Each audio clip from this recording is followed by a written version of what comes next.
Speaker sir, सबसे पहले मैं आपका धन्यवाद करना चाहता हूं कि आपने मुझे लोकसभा में रीइंस्टेट किया।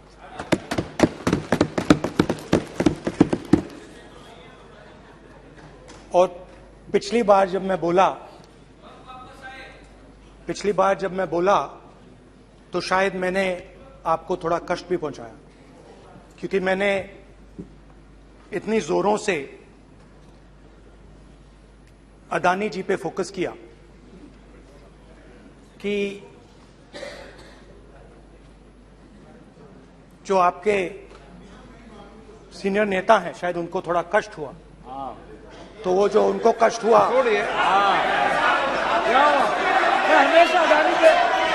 हमेशा अदानी पे अभी भी कष्ट हो रहा है। वो जो कष्ट हुआ, अभी भी कष्ट हो रहा है। विषय पे आइए, विषय पे। अभी भी कष्ट हो रहा है। ये देखिए, ये सारे नहीं, मगर सुनिए तो वो जो कष्ट हुआ 1 2 3 4 5 उसका असर शायद आप पे भी थोड़ा हुआ। तो इसके लिए मैं आपसे माफी मांगता हूं, मगर मैंने सिर्फ सच्चाई रखी थी। मगर आज जो मेरे बीजेपी के मित्र हैं, आज आपको डरने की जरूरत नहीं है, डरो मत। क्योंकि आज जो मेरा भाषण है, डरो मत और आप डरो मत।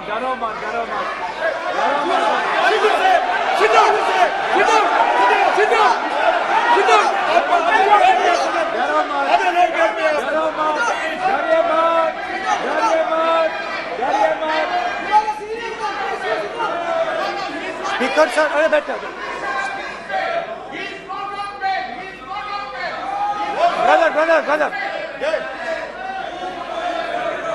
तो आज कोई घबराने की जरूरत नहीं है। आज मैं अपना भाषण, मेन जो भाषण है वो अदानी जी पे नहीं बोलने जा रहा हूं। आप छोड़िए, तो आप रिलैक्स कर सकते हैं, आप शांत रह सकते हैं, क्योंकि मेरा भाषण आज दूसरी डायरेक्शन में जा रहा है।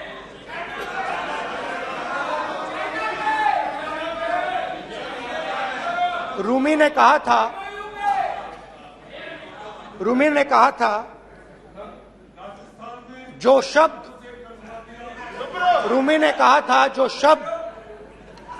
दिल से आते हैं वो शब्द दिल में जाते हैं। तो आज मैं दिमाग से नहीं बोलना चाह रहा हूं, मैं दिल से बोलना चाह रहा हूं।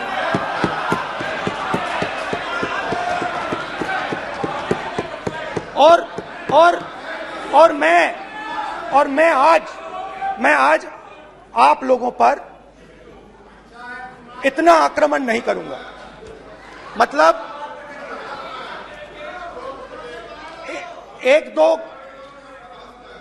एक दो गोले जरूर मारूंगा, मगर इतना नहीं मारूंगा। तो आप रिलैक्स कर सकते हैं। डरिए मत।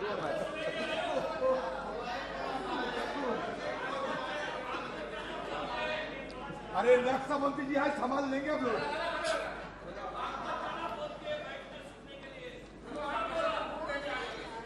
पिछले साल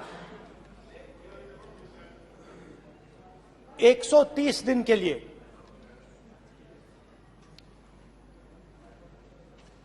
मैं भारत के एक कोने से दूसरे कोने तक गया। अकेला नहीं,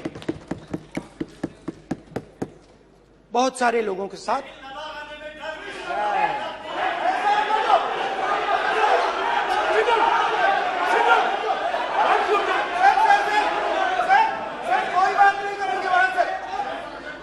सर, ये हमारा टाइम खत्म करने का साजिश है।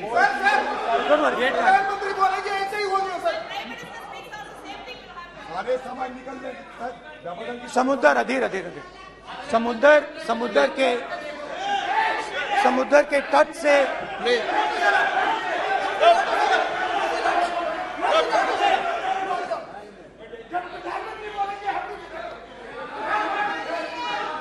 माननीय सदस्य प्लीज प्लीज ऐसे धमकाने का बात की मत बोलो यहाँ पे। यहाँ पे बोलिए, आप उधर भी हाँ प्लीज। मैं समुद्र के तट से कश्मीर की बर्फीली पहाड़ी तक चला। नहीं, लद्दाख को मैंने नहीं छोड़ा।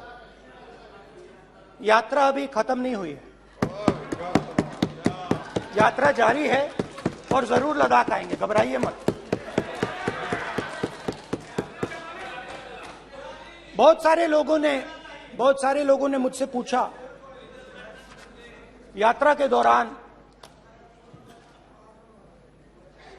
यात्रा के बाद कि राहुल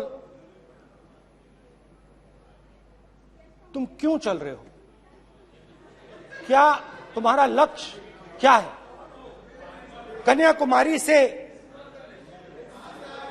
कन्याकुमारी से कश्मीर तक क्यों जा रहे हो। और जब वो मुझसे पूछते थे, शुरुआत में मेरे मुंह से जवाब नहीं निकलता।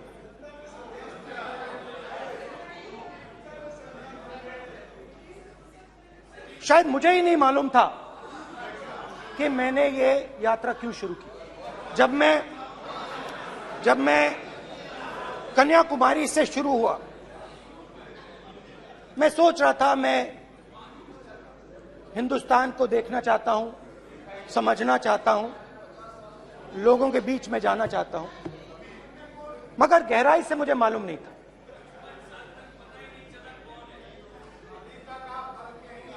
थोड़ी देर में मुझे बात समझ आने लगी।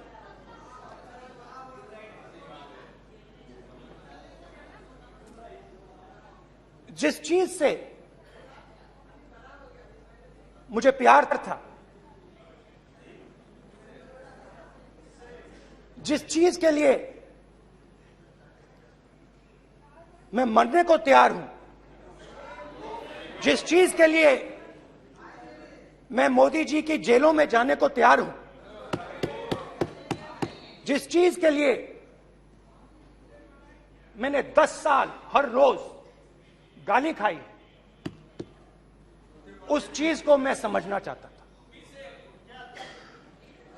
ये है क्या जिसने मेरे दिल को इतनी।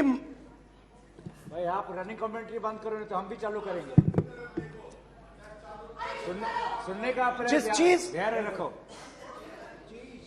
जिस चीज ने मेरे दिल को इतनी मजबूती से पकड़ रखा था, उसको मैं समझना चाहता। शुरुआत में जैसे मैंने शुरू किया, सालों से मैं हर रोज 8-10 किलोमीटर दौड़ता हूं, तो मेरे दिमाग में था कि अगर मैं 10 किलोमीटर दौड़ सकता हूं तो 25 किलोमीटर चलने का क्या मतलब, कोई बड़ी बात नहीं है। ये मैंने सोचा था। आज मैं उस भावना को देखूं तो वो अहंकार था कि मैं ये कर सकता हूं, ये कुछ नहीं है। तो मेरे दिल में उस समय अहंकार था।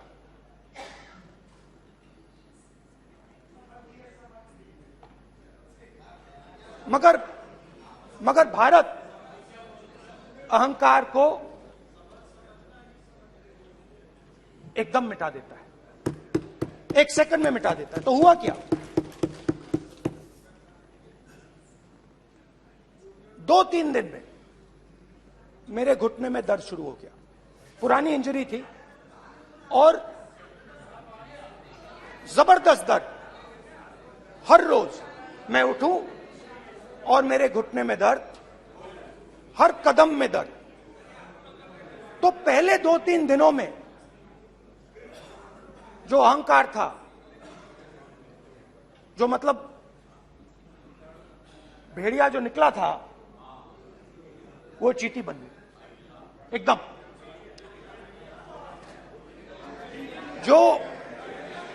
जो हिंदुस्तान को अहंकार से देखने निकला था, वो पूरा का पूरा अहंकार गायब हो गया। और रोज मैं डर डर के चलूं कि क्या मैं कल चल पाऊंगा। ये मेरे दिल में डर था। और जब भी ये डर बढ़ता था, कहीं ना कहीं से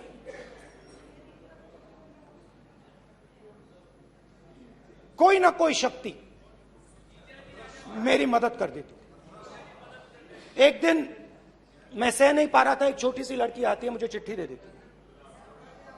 मैंने चिट्ठी खोली, 8 साल की थी, उसमें लिखा था, Rahul, I am walking with you, don't worry. उसने मेरे पैर में चोट देखी और उसने अपनी शक्ति मुझे दे दी। सिर्फ उसने नहीं, लाखों लोग ने। और शुरुआत में जब मैं चल रहा था, कोई किसान आता था, मैं एकदम पहले उसको अपनी बात बताता था कि आपको ये करना चाहिए, आपको इस प्रकार से काम करना चाहिए। मगर इतने लोग आए, हजारों लोग आए, कि थोड़ी देर में मैं बोल नहीं पाया। जो मेरे दिल में बोलने का डिजायर था, वो बंद हो गया। बोल ही नहीं पाया, क्योंकि इतने लोगों से बोलना था। और एक सन्नाटा सा छा गया, भीड़ की आवाज थी, भारत जोड़ो, भारत जोड़ो, भारत जोड़ो। और जो मेरे से बात करता था, उसकी आवाज में सुनता गया।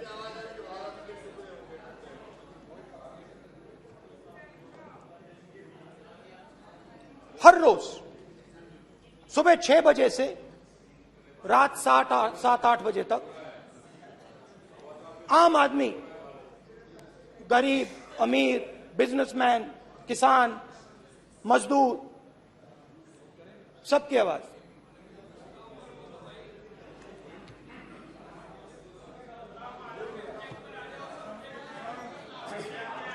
आ रहा हूं। आप कल से रुके, अब थोड़ा और रुक लो, 5-10 मिनट रुक जाओ। तो ये चलता गया, मैं बात सुनता गया। और फिर मेरे पास एक किसान आया, और किसान ने हाथ में रुई पकड़ी हुई थी, और उसने मुझे कहा, अध्यक्ष महोदय, उसने मुझे कहा, मेरी आंख में देखकर उसने मुझे अपना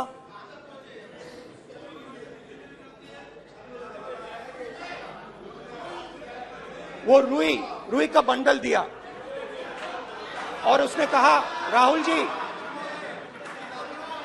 यही बचा है मेरे खेत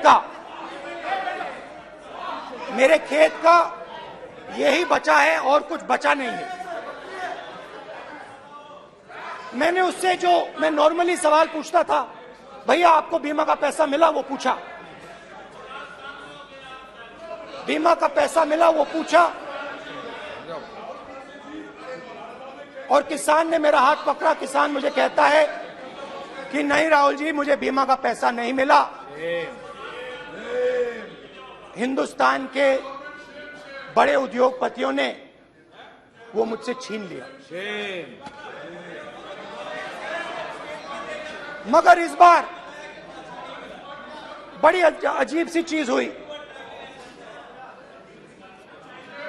जब मैंने किसान को देखा और वो मुझसे बोल रहा था,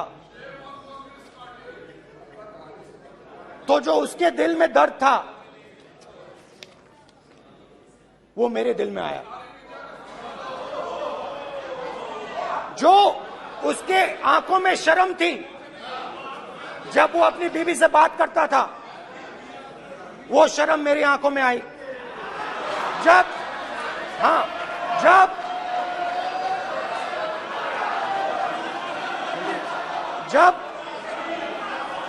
उसकी जो भूख थी वो मुझे समझ आई। और उसके बाद यात्रा बिल्कुल बदल गई। मुझे भीड़ की आवाज नहीं सुनाई देती थी, मुझे सिर्फ उस व्यक्ति की आवाज सुनाई देती थी जो मेरे साथ बात कर रहा था।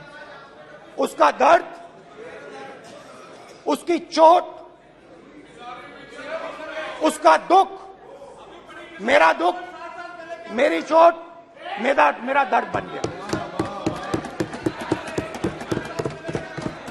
समझने की कोशिश करो।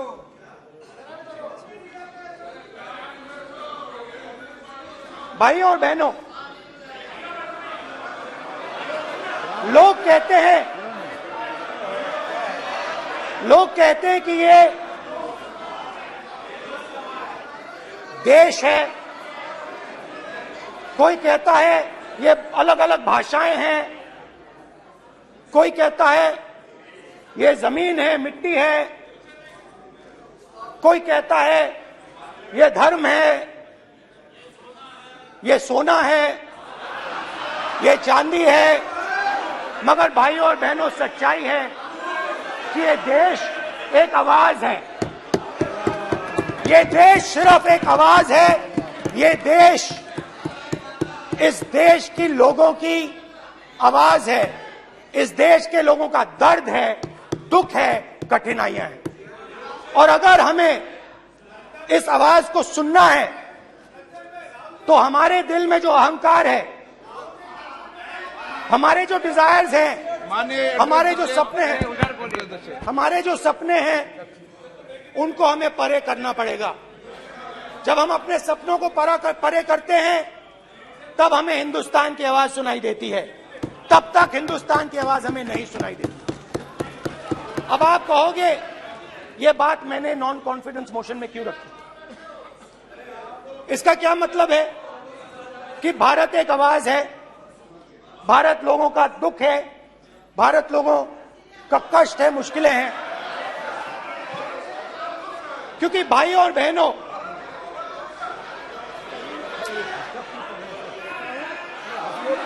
अध्यक्ष महोदय, अब पूरा सूद समेत जवाब तुमको मिलेगा, फिर पूरा सूद समेत जवाब देंगे सर। फिर आप हमें मत रोकेगा सर। अध्यक्ष महोदय, फिर आप हमें मत रोकेगा सर। आप हमें मत रोकेगा, फिर आप हमें मत रोकेगा। आप हमें मत रोकेगा, फिर आप हमको मत रोकेगा सर।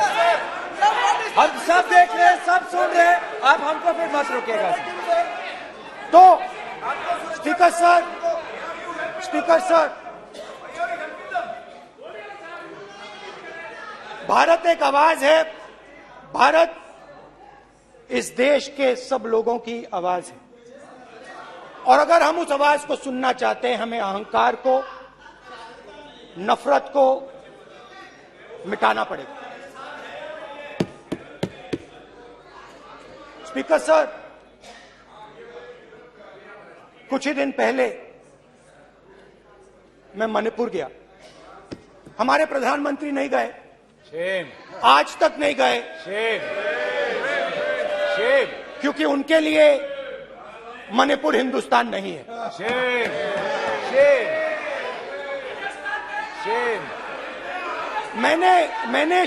मैंने मणिपुर शब्द प्रयोग किया,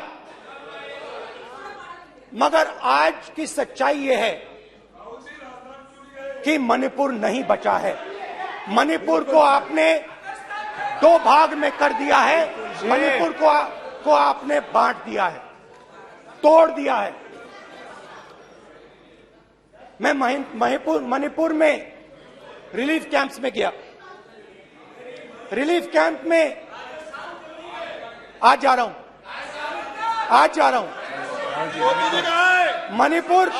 मणिपुर में रिलीफ कैंप में मैंने महिलाओं से बात की।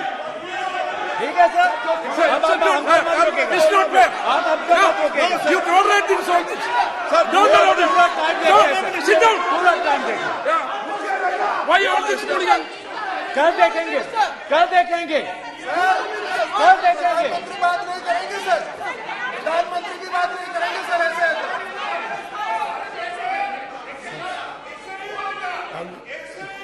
सूद समय मैं जवाब मणिपुर मिलेगा। गया और मणिपुर के कैंप्स में मैंने महिलाओं से बात की,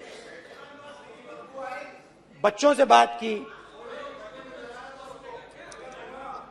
जो हमारे प्रधानमंत्री जी ने आज तक नहीं किया। एक महिला मुझे कहती है, मैंने उनसे पूछा, बहन क्या हुआ आपके साथ? What's this?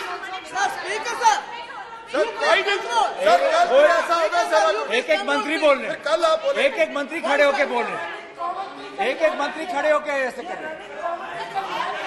एक एक मंत्री खड़े होंगे तो पूरे सांसद खड़े होंगे यहाँ पे, पूरे सांसद खड़े होंगे यहाँ पे। बैठे नहीं है, चुपचाप करिए। कल पूरे सब खड़े होंगे, पूरे सब खड़े होंगे। कल कांग्रेस पार्टी ने पूरा देश खड़ा होगा आपके खिलाफ, तो पूरा देश कल आपके खिलाफ खड़ा होगा। मैं बहुत सारी महिलाओं से बात किया, मगर मैं आपको दो उदाहरण देना चाहता हूं। एक महिला मुझे कहती है, मैंने कहा क्या हुआ तुम्हारे साथ? कहती है, मेरा छोटा सा बेटा, महिला का सम्मान करें प्लीज, ये सम्मान। एक ही बच्चा था मेरा, कोई शर्म कर लो गल मारी। एक ही बच्चा था मेरा, मेरे सामने, मेरे आंखों के सामने उसको गोली मारी है। मैं पूरी रात, आप सोचिए, आप अपने बेटे के बारे में, बेटों के बारे में सोचिए, मैं पूरी रात उसकी लाश के साथ लेटी रही। झूठ नहीं, झूठ आप बोलते हो, झूठ मैं नहीं बोलता हूं। मैं पूरी रात उसकी लाश के साथ लेटी रही और फिर मुझे डर लगा, मैंने अपना घर छोड़ दिया, जो भी मेरे पास था वो मैंने छोड़ दिया। मैंने उनसे पूछा, कुछ तो लाई होगी? कहती है, नहीं, सिर्फ मेरे जो कपड़े हैं ये मेरे पास हैं। और फिर इधर उधर ढूंढती है और एक फोटो निकालती है और मुझे कहती है, यही मेरे पास अब बची है।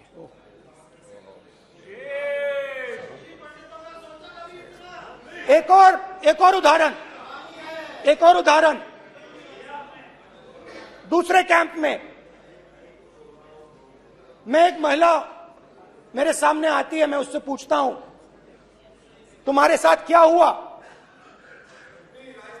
क्या हुआ तुम्हारे साथ? और जैसे ही मैंने ये सवाल पूछा,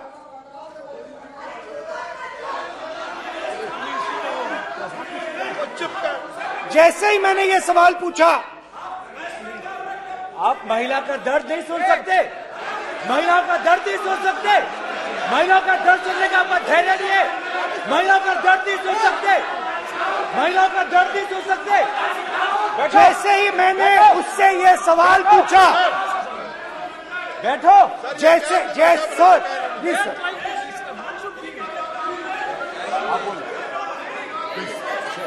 शर्म करिए, शर्म करिए। जैसे ही मैंने उससे सवाल पूछा, तुम्हारे साथ क्या हुआ, शर्म नहीं है तेरे को? वैसे ही एक सेकंड में वो कांपने लगी।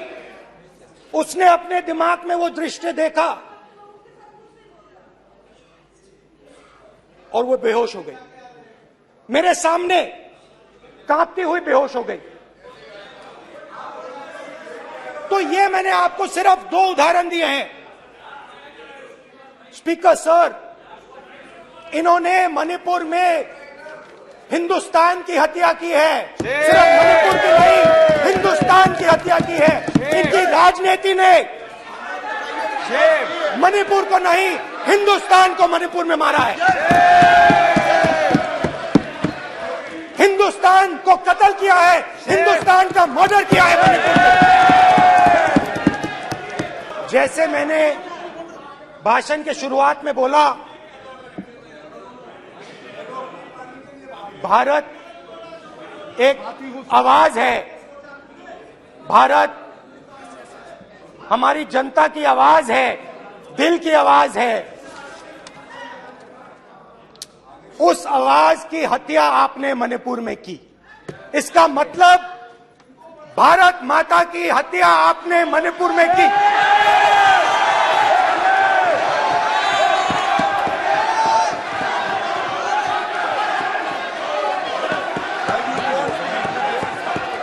भारत माता को आपने मणिपुर के लोगों के मारा, आपने मणिपुर के लोगों को मारकर भारत की हत्या की है। आप देश द्रोही हो, आप देशभक्त नहीं हो, आप देश प्रेमी नहीं हो, आप देशद्रोही हो। आपने देश की हत्या मणिपुर में की। प्लीज प्लीज एक मिनट, प्लीज प्लीज बैठिए, प्लीज प्लीज बैठिए।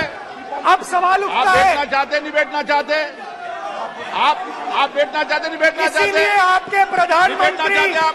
मणिपुर में नहीं जा सकते बैठिए आप, हैं, क्योंकि उन्होंने प्लीज देश की हत्या की है।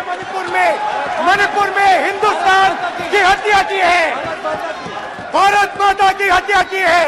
मणिपुर में, मणिपुर के लोगों के दिल में।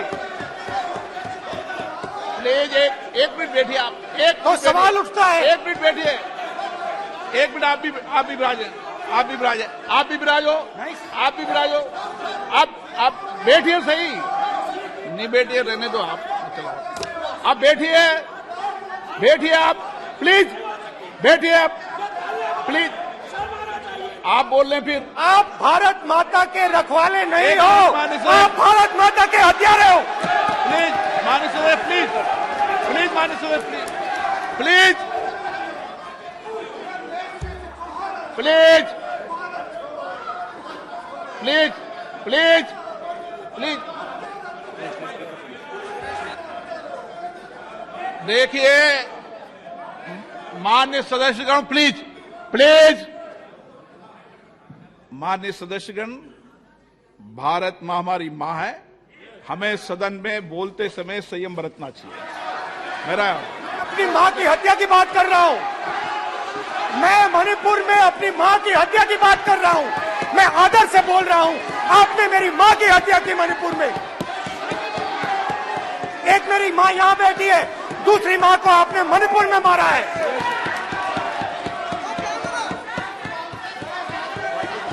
और हर रोज जब तक आप हिंसा को बंद नहीं करोगे, तब तक आप मेरी मां की हत्या कर रहे हो।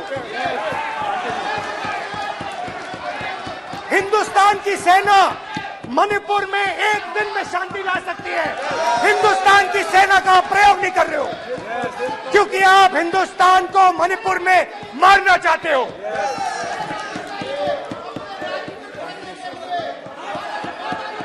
तो अगर नरेंद्र मोदी जी हिंदुस्तान की आवाज नहीं सुनते हैं, अगर हिंदुस्तान के दिल की आवाज नहीं सुनते हैं, तो किसकी आवाज सुनते हैं? दो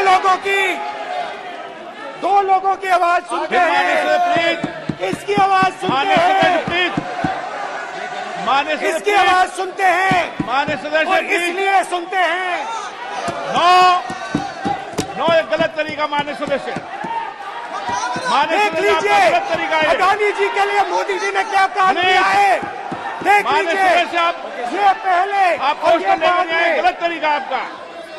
माननीय सदस्य, आपका गलत तरीका है, आप सीनियर सदस्य हैं, आप इस तरीके का व्यवहार सदन में मत करिए। आप बात करिए, लेकिन इस तरीके से पोस्टर लाना ये उचित नहीं है किसी तरीके से। रावण दो लोगों की सुनता था। रावण दो लोगों की सुनता था, मेघनाथ और कुंभकर्ण। वैसे ही नरेंद्र मोदी दो लोगों की सुनते हैं, अमित शाह और अडानी। भाई और बहनों, लंका को हनुमान ने नहीं जलाया था, लंका को रावण के अहंकार ने जलाया था। प्लीज माननीय सदस्य, आप संयमित बोले। आप ये सदन है, आप तरीके से बोलिए माननीय राम सदस्य। ने रावण को नहीं मारा था, रावण के अहंकार ने रावण को मारा था। आप पूरे देश में केरोसिन फेंक रहे हो, पूरे देश में आप केरोसिन फेंक रहे हो। आपने मणिपुर में केरोसिन फेंकी और फिर चिंगारी लगा दी। अब आप हरियाणा में कर रहे हो, पूरे देश को आप जलाने में लगे हो। आप पूरे देश में भारत माता की हत्या कर रहे हो। धन्यवाद स्पीकर।